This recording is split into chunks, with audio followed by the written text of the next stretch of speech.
Thanks for tuning into another Dolphins podcast, Sunday Instant Reaction Pod. And Josh, the Miami Dolphins fell 20-12 to the Houston Texans, and it's starting to look like Mike McDaniel's meetings will end 25 minutes past the hour in 2025.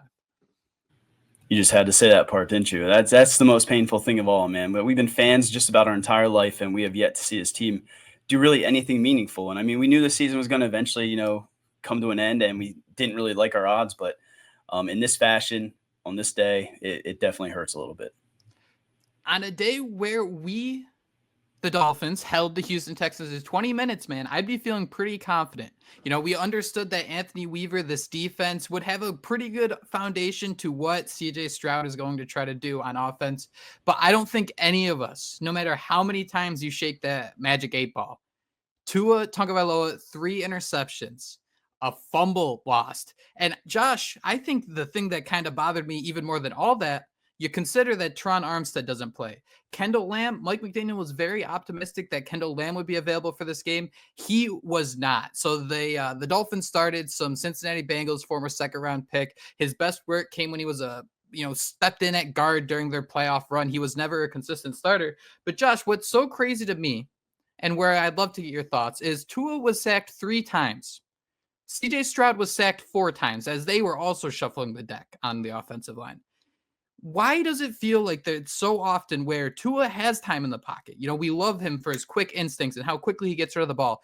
Doesn't it feel like there's so many times where he's sitting there, has time in the pocket, and just kind of looks lost, throws the ball away, dumps it off for a 2-yard gain, instead of being that guy who can pick apart a defense? You think about Tom Brady. I don't want to compare, but you think about elite quarterbacks.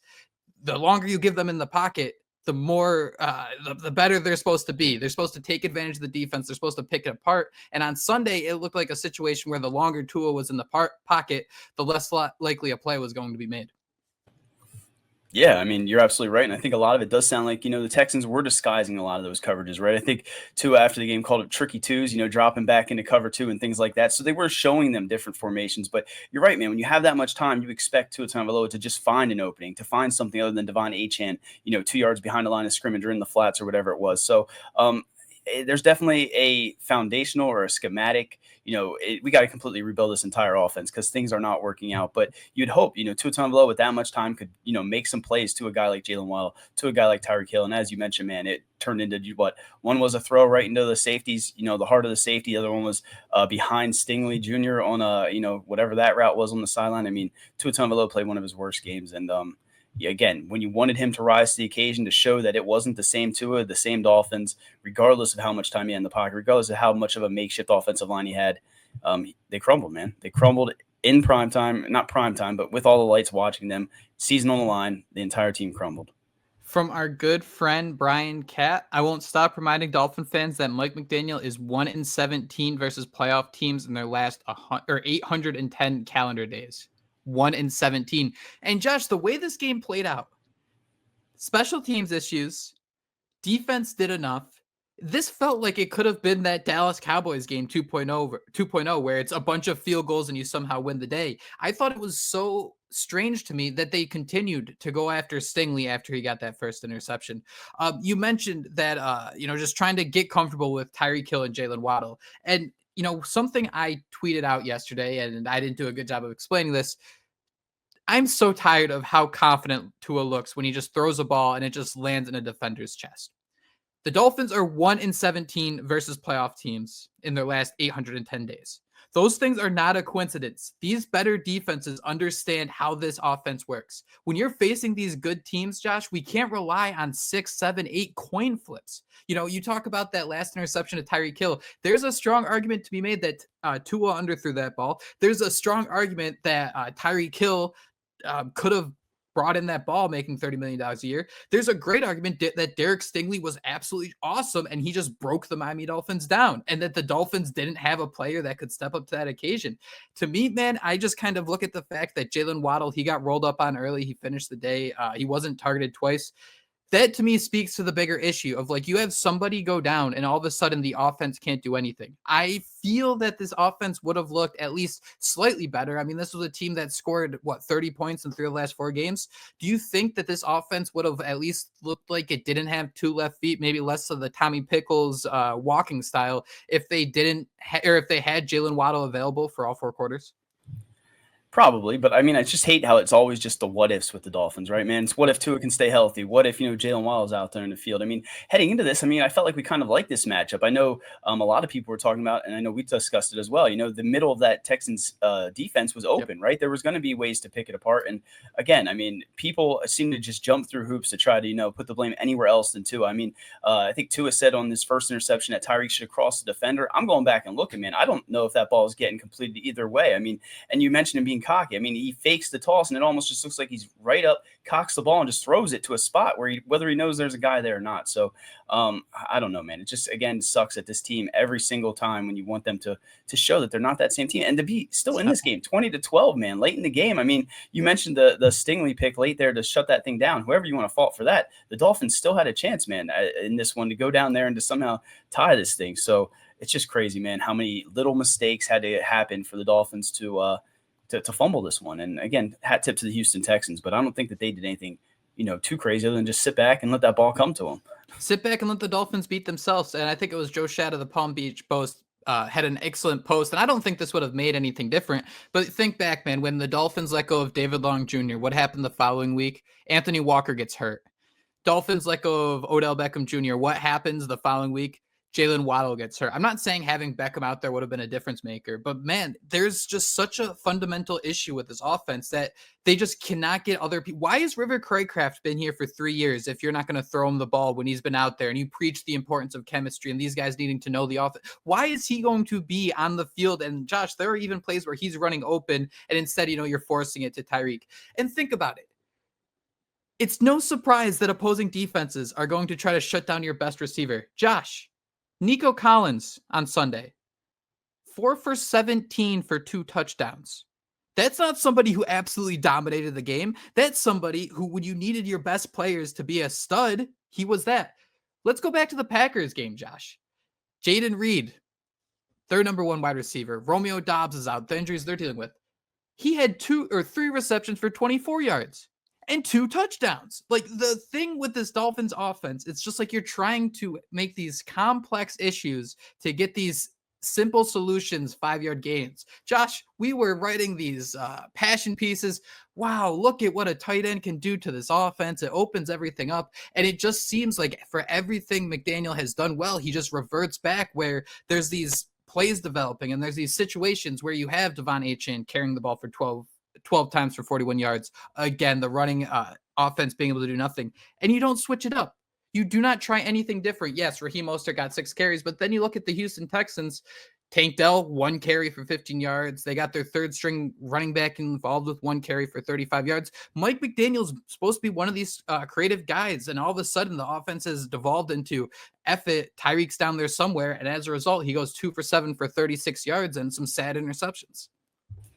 Yeah, and I mean, I don't want to speculate, but how much do you think, maybe Tyreek's lobbying for that? He's in the huddle. Yo, man, just get me the ball. I can beat him this, you know what I mean? So, maybe he's calling for that in those situations because those are those big play guys that you want to make those plays, but it's just not happening. You mentioned Nico Collins, man. That one, I was dying because Jordan Poyer's just looking around and he's the one that looked like he should have been in that zone. He's complaining. Yeah, like it's yeah, insane. He's just looking around. And I mean, that goes back to your point, though. It's Tua Tagovailoa when he has that time, you're expecting a play to happen for them to extend it and make something happen. CJ Stroud and Nico Collins, it wasn't, those crazy fantasy highlights, but 2 touchdowns certainly changed this game. So I don't know, man. It just sucks when you, again, at times we thought we had that next great offense in mind. We saw at times the big plays, but now the teams are taking it away. It's just this gross offense. It's just, again, just tons of bubble screens, man. I hate how we can sit there and just joke and say, okay, they're going to come back after the half and throw a bubble screen. And sure enough, that's what they do. But it's an extension of the run game. And when you can't run the ball, when you have Raheem Mostert averaging 1.3 yards per carry, I guess you have to try something, but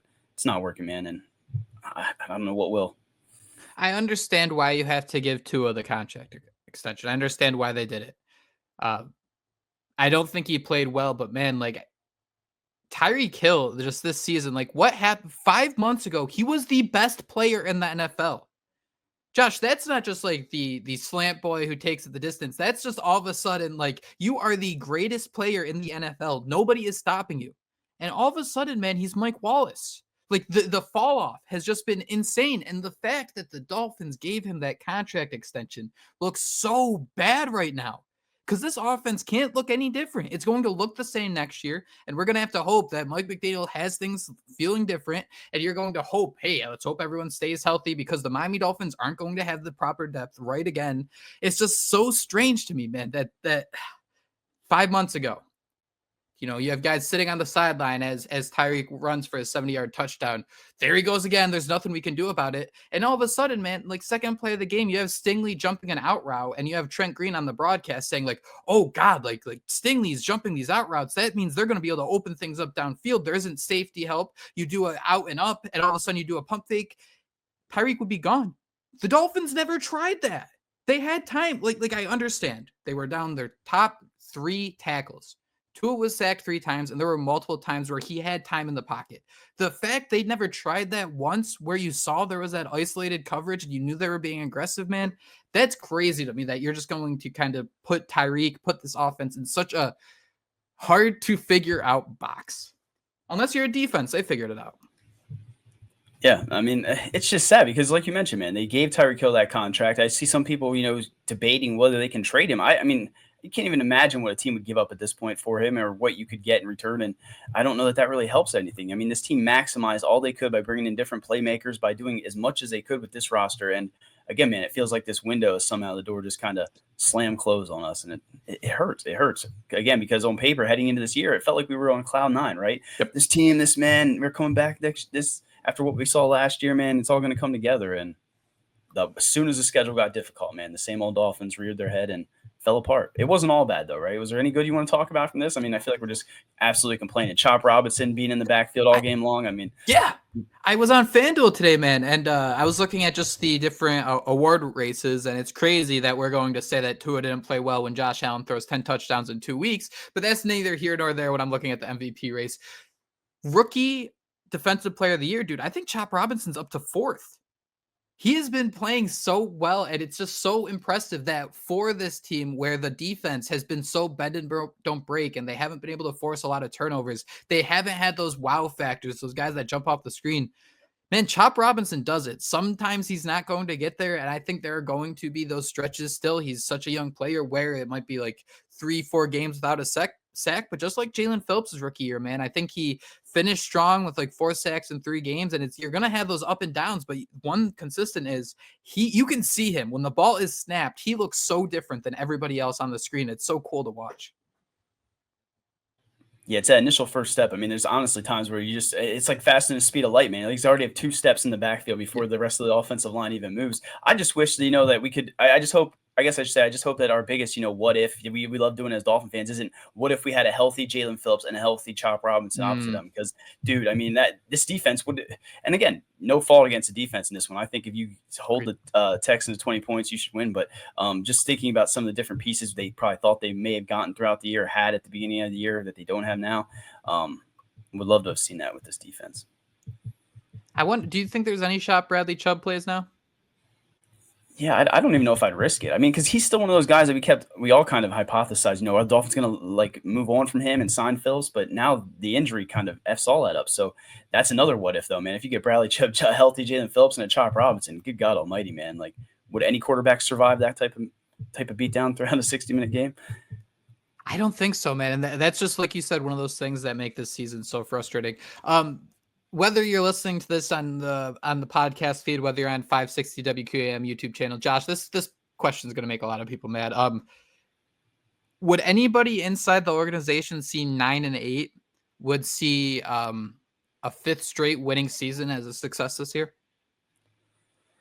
Man, Stephen Ross, maybe? I mean, I don't know, man. I don't think anybody should, but I mean, we thought Chris Greer was gone a long time ago. I don't think anybody should be happy with that, but I go back to, what was it? Was it 2 weeks ago? You see Stephen Ross in overtime against the Jets, just like the huge smile on his face, like watching Jalen Waddle pick up a first down, and that's just like burned into my head. So, yeah. He's right there with us. But for as bad as the Dolphins have been, man, I mean, maybe they can hang their hat on 5, straight winning seasons. How many playoff spots did they get to the playoffs twice in that span? I mean, oh, wow, look at those Dolphins improving. Could you Oh, imagine what dude. the next 5 years are going to look like? Ooh. More of the same. I cannot wait. Josh, one more thing before we take off here. I just want to give a shout out to Grant Dubose, who suffered a scary injury during the game and left on a stretcher. They said he was in stable condition after the game, and we just continue to hope for the best for him and hope he is back with the team soon, feeling good and back to himself. Josh, any final thoughts here before we wrap up?